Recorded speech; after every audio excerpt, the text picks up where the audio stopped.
All right, welcome back. And if you've just joined us, this is DEJI360, and we're looking at our governors' pensions. Of course, when we say our governors, we're talking about our former governors. I still have Libros Oshoma with me in the studio. Libros, now, you said something. You look at the pension of these former governors, you get the impression that the country is so rich, that the various states are so rich, they have so much money, even though about 27 of them now cannot pay salaries. But I doubt if pensions for these individuals are ever delayed. Are not part of those salaries that cannot be paid. You know, fact is that in the long run, do you think this will be sustainable? When you do your calculation, you do the mathematics, you look at the number of former governors we are likely to have over a period of time. I mean, these governors come, the highest they would stay in office would be 8 years. 8 years is such a short time. So you could have a turnover, a huge turnover of former governors in the long run. Like be sustainable. Like we're gradually having now, that if care is not taken, it will get to a time that every senator in Nigeria would be a former governor. And that's the same thing you're going to have. It's not sustainable. What this Because I can just imagine if a state had, say, like 10 former governors. What this would do, it will get to a time also where the state, because most of the states in Nigeria are not viable.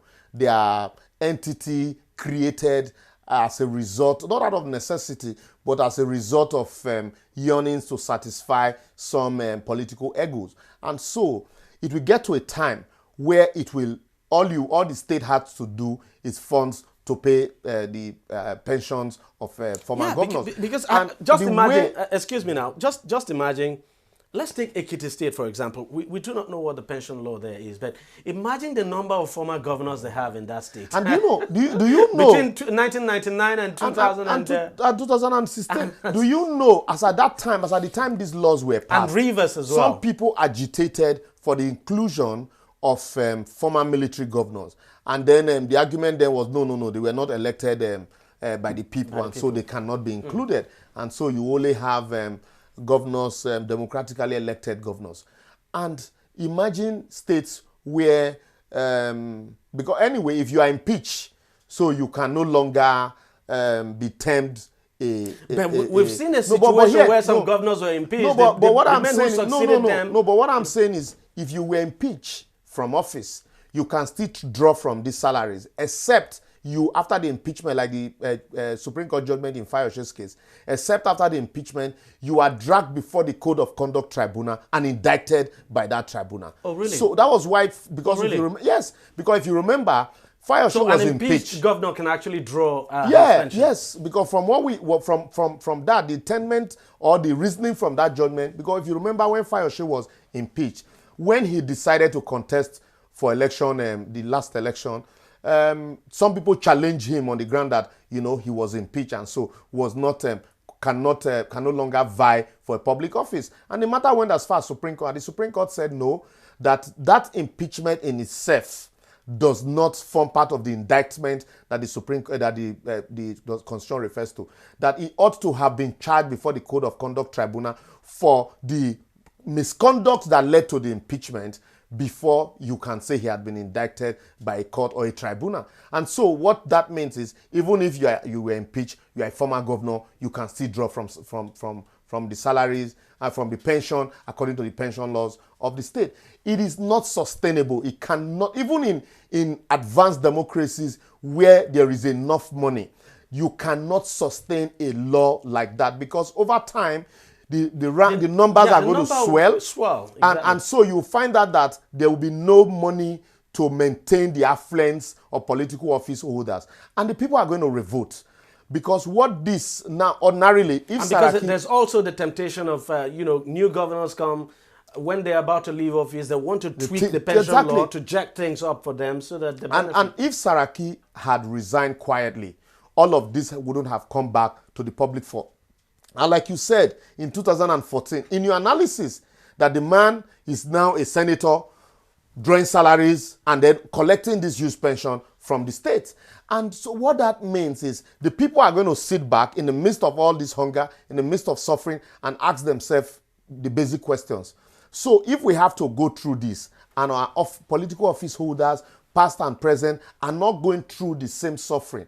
We have to slave for them to live affluent. What it means, people are going to revolt against, like they say, if it will get to a time, if you continue to bleed the state this dry, it will get to a time where the poor will have nothing to eat but the rich. And so these laws are not sustainable. That's why I tagged it stealing using the instrumentality of the law. And on the face of it, you take a look at these laws, they are very generous. Part of maybe the reasoning behind, these generous pensions for former governors would be, to encourage people intending aspirants now, people who want to be governors, just to discourage corruption, to encourage them to probably not be corrupt and serve faithfully, knowing that when they leave office, they will enjoy, but it has not stopped the level of corruption we have in this country. The issue about service is not a call to enjoyment. That is why it is called service. That is why somebody will say, I want to serve you.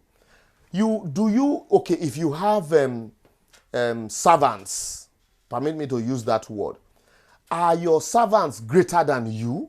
These people are supposed to be serving us.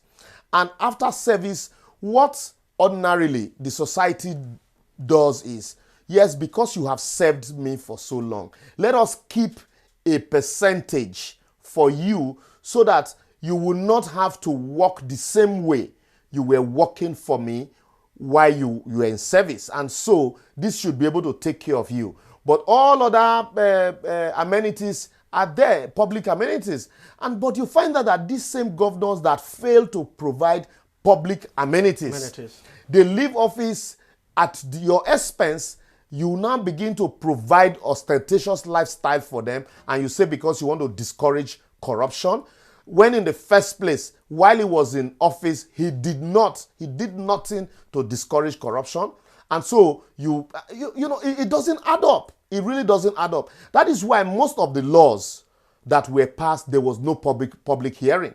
Like the case of Akwa Ibom was 13 days. In Lagos State, nobody knew about it until the matter came to public fore. The same thing with Kwara, the same thing with Rivers State, and so many other states. The moment, if you look at one common trend amongst all the laws, that they are all similar. It was like a consultant was consulted, draft the law, and then all they just did was copy and paste, amend according to the one for Akwa Ibom, a house in Akwa Ibom or in Abuja. In Lagos, a house in Lagos and Abuja. 300% furniture, holiday, similar. Slaves, policemen, one must be a female to guard madam. So it's like copy and paste from all of the laws. And that is why Nigerians should know this, that these people are united.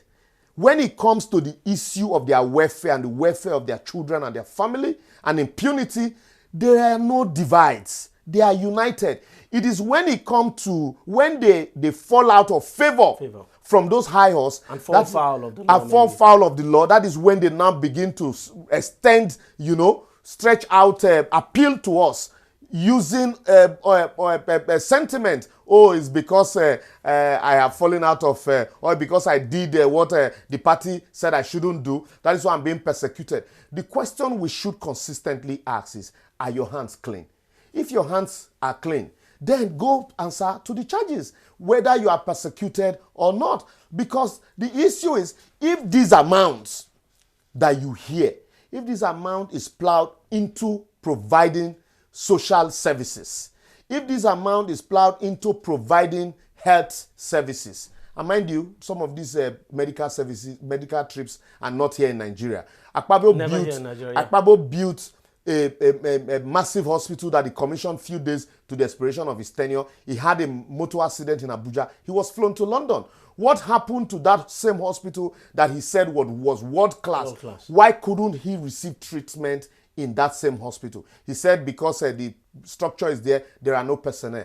Why would a superstructure like that attract personnel? Then there's a missing link somewhere. So all of these also are ways that these people take out money from the coffers. And so Nigerians should also learn to be united, to know that, look, if we have to fight these people, like APC came together to wrestle power from PDP, Nigerians have to come together to wrestle powers from these rulers we brandish as leaders. What do you think? I mean, is there anything people can actually do to make to cause a change in some of these pension laws, because whether we like it or not, in the long run, they are not sustainable. I mean, if you had a turnover of several former governors, it would be difficult. I mean, if some of the states or most of the states are finding it difficult to pay salaries, and we don't want to get to that situation where we'll be spending, states will have to be spending their money in paying the pension of former governors. We should also not forget that there are,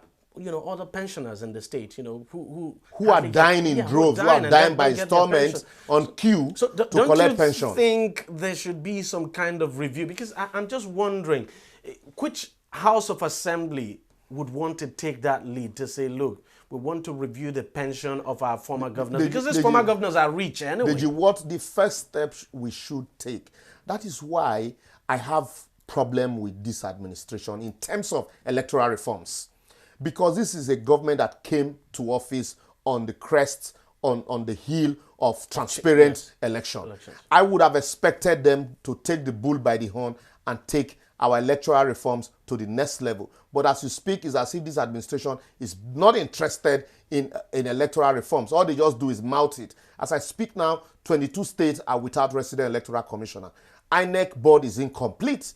And so, if we'll have elections the way they were conducted in Rivers, it will be difficult for us to amend some of these laws. The only way we can amend them, if we have transparent elections, we are able to elect credible people like you and good Nigerians into these offices. That is where you'll be able to look the governor in the face and say, look, I got into here on the mandate of my people and not at your beck and call. And so, laws like this will need to review them. So it's going to be very difficult to amend some of these pension laws. It's very, very difficult. Otherwise, what we also can do in short-term measures is to use the instrumentality of the FOI bill to begin to ask if truly some of these people are collecting, are drawing pension, and at the same time drawing salaries. And once all of this information are in the public domain, we will now ask that the treatment being meted out to Saraki should be meted out to all of them, including the ones that are serving now as senators and the ones that are serving as ministers.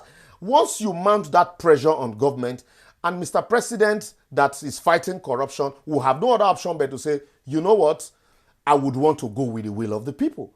So that is where Nigerians need to be united. In the fight against impunity, we need to be united irrespective of who is involved. Because, like I consistently maintain, these people together, when they dine together, we are the backburner. Nobody remembers us. You'll be surprised today you hear Wiki and Amechi. Don't be surprised if you see these people shaking hands and laughing at our stupidity, in their closets. So that's some of the ways we can achieve amendment to these laws. Otherwise, if we keep quiet, very soon every state of the federation will have similar laws, and past governors will be drawing salaries and pensions at the same time while they are occupying public office. Mind you, the moment a governor's tenure is expiring, he's already thinking of the next public office. He would not want to either sit down to deliver public seminars or to... But it's quite surprising. You look at these generous pensions. You just wonder. You say, look, you look at the generous pension, even if they did nothing at all, they could still live. With generous pension like this, you would still live comfortably. Exactly. You would expect that with a generous pension like this, you wouldn't want to labor yourself to occupy another public office. But the way you see them hustle for the next public office, you will think that the people, there's basically nothing left for them outside them of the office they were previously occupying. What that means is, it is not just about the office. It is also about power. It is also about the funds. Then it's also about influence. So once you leave that office, the patronage attached to that office are no longer there. It's about relevance. You still want to be relevant in the scheme of things. You want to be tagged a stakeholder, a former governor, and so you still have largesse to distribute. Once you become a senator, yes, you still have hangers on. You still have all of this detail. So when you come around, you talk, people still listen. But once you become a former governor and there are no offices attached, nobody listens. Nobody hears your name. You are not called when meetings are taking place, except there is a stakeholders forum. And that's why if you check the list of past governors in some of these states. The ones that are not occupied public offices now, you hardly hear of them. And so that's why, because of the greed for power, they want to consistently remain relevant and to occupy public office, even while they are drawing humongous pensions, bleeding the states dry. If in the case of the Senate President Saraki, if eventually it was established and proved that he was actually drawing pensions and even salaries, what would you expect to happen? There should be a refund. There should be a refund. Yes, there should be a refund, because that's why in China it's different from what we practice here. When you hear plea bargain here, a situation where a man is alleged to steal 2 billion, he's given a pat on the back to return 2 million and not prosecuted or asked to go and sin no more.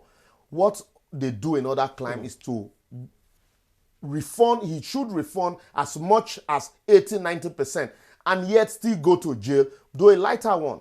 But here we just because we allow them also to play politics with us. Before you know, because there are so many things in the front burner here, you can't keep all of these things in the front burner at the same time. Don't be surprised that before you know it, in 2 weeks, this issue that we are discussing now will die down, except the EFCC. Another issue. Yes, except the EFCC makes conscious effort to keep it at the front burner the way it is going with Saraki. No, we too should make exactly. Effort. And then also, those of us in the public space and opinion molders should make conscious effort to consistently prick the conscience of Nigerians, to keep these issues and to let Nigerians know that it's about Nigerians and not about the political office holders. And mind you, look at the case of the Panama Papers. Immediately these papers were out, we already hear President of Iceland had resigned. We already hear presidents resigning. But here you hear senators telling you that they've set up media team to sue when they know fully well that their names are in those papers. You hear that, the man had not been, he's presumed innocent anyway, so why should he resign? As if what you're discussing is about the man and not the office. Look at the case of Saraki, for example. You saw him coming to court. You have SSS, policemen, state funds. This is a man who is standing trial for misconduct, for having abused of public office. Yet the public is still paying to maintain him because he's presumed but that's your innocent. Law. That's what your law says. The question is, what is happening now? The office of the Senate President is standing trial. So people should get this. It's a moral question.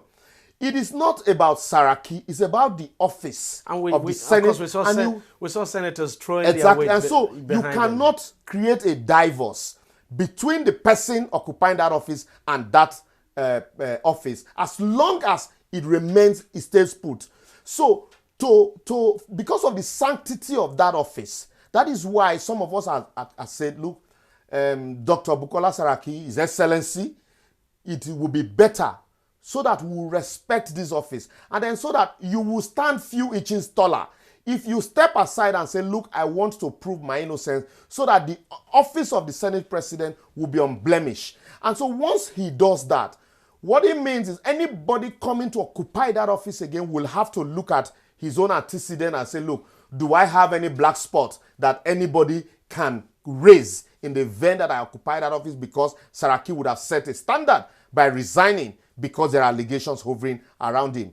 Not whether he's guilty or not. There are allegations. In other crimes, you don't need to wait. Resigning here would be abnormal. Yeah, because when we say abnormality, you hear Fidel Castro say, in a state of lawlessness, it is illegal to be law-abiding. What we are saying now is that we are a lawless country. And so since we are lawless, it is illegal to be law-abiding. Since we don't resign, if you like, let all the allegations be as crystal clear. Since they are not being pronounced by court of competent jurisdiction, stay put, even though you ridicule that office. Look at what happened in South Africa. A small prosecutor, look at the judge, fearless, because they have insulated the office of the prosecutor from the office of the executive. So it is easy for the prosecutor to look at these people in the face. But here, we say because, the federal government is using the EFCC. It shouldn't be, So that's why you have all of these allegations. And so we should learn to create divorce from these offices. The Attorney General, the office of the Attorney General should be distinct. That is why you won't get anything from all of this pension and whether they are drawing salaries or not drawing salaries. Because the Attorney General is appointed by the President. In the state, they are appointed by the governor. By the state governor. And these are people who ordinarily should activate the instrumentalities of the law to begin to prosecute these persons. And they are an addendum to the people that you want to prosecute. And so we are all helpless. What will be your final word on the pension of our former governors? My final word is that something has to be done. Like I said, it's not sustainable. There's need for the states houses of assembly to look into these laws and see how they can prune it down, drastically, because it's not sustainable. We're laughing now because you just have a few of them. By the time you stretch democracy further, you will just discover that because it gets to a time. Imagine what would happen over the next 20 years. We're talking about governors. 20, 50 years. We don't even know what if these House of Assembly members all have pension. But I doubt if those ones have. They are just giving severance. Well, who knows? But you never can tell. You never can tell. Because once it happened to governor... Because most of these laws were passed without any public hearing. Yes. I mean, people didn't even know until they came out to the public. And so that is why, if you remember, at the point when the parliamentarians were asking for immunity also, that if governors can enjoy immunity, we should have immunity also.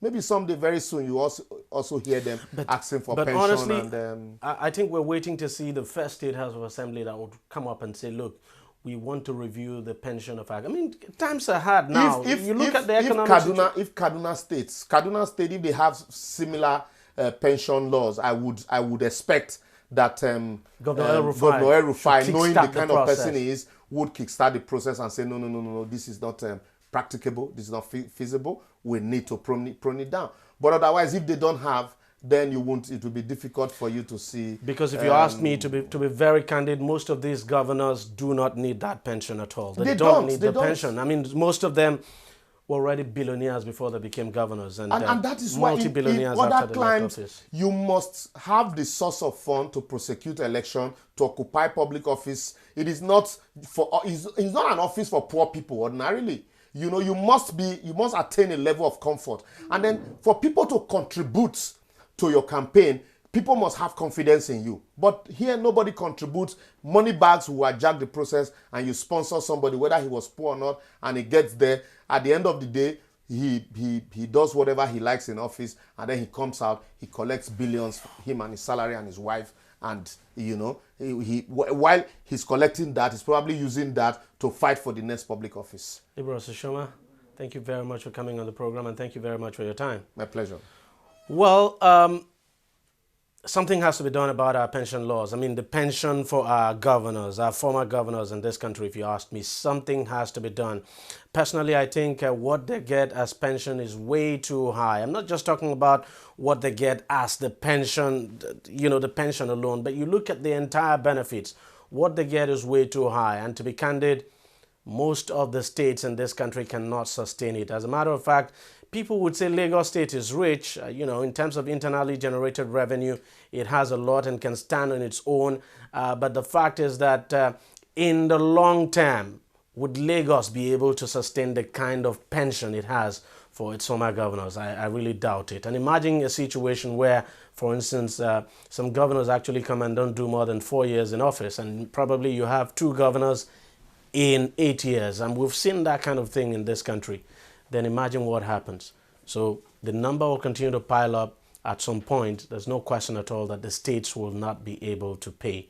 Well, thank you very much for watching the program. If you want to watch it again, it's very simple. Just go to our website, TV360Nigeria.com. You'll find the program and lots more there. Or follow us. We're also on YouTube. That's youtube.com/TV360 Nigeria. Google Plus, of course, is at TV360 Nigeria. On Facebook, our address on Facebook, of course, is facebook.com/TV360 Online. And on Twitter is at TV360 Online. Thank you very much for watching. We'll see you again next week.